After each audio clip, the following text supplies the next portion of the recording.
There are two processes that are so crucial for the survival of all living organisms.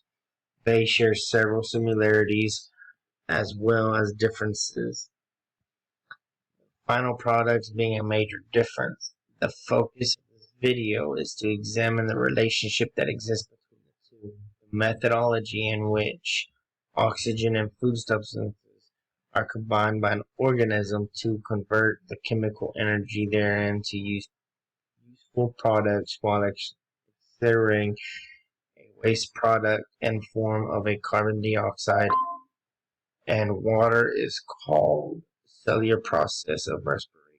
During this process, glucose is oxidized to give carbon dioxide and water throughout, and energy is released as a result. This is a catabolic reaction since it's associated with the release of energy. Catabolic reactions consist of two primary types, oxidation and hydrolysis. The later initials bring down fats and sugars to produce energy. It's basically the reverse of dehydration, as it involves breaking down proteins into amino acids, fatty acids.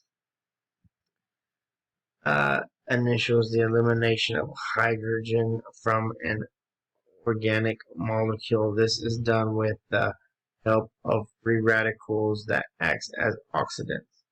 Cellular respiration occurs in the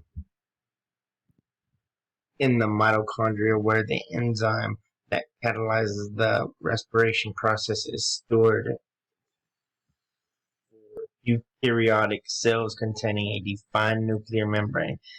The process also takes place in the cell membrane for the case of microorganisms. The process mainly occurs in three major stages: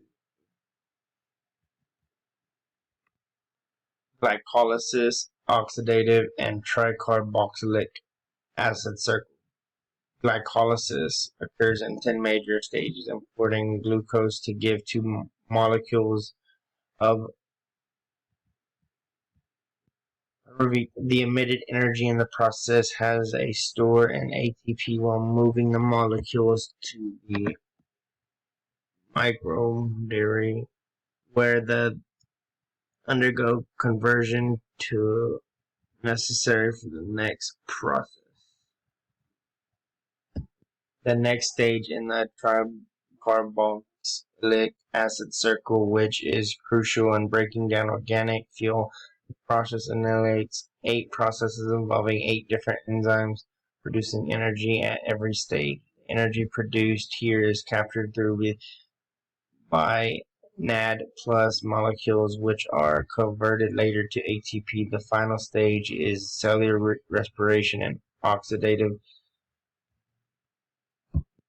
phosphorylation, where electrons are produced by hydrogen atoms. This is the process by which large sums of energy in foods are valid and stored in the cell.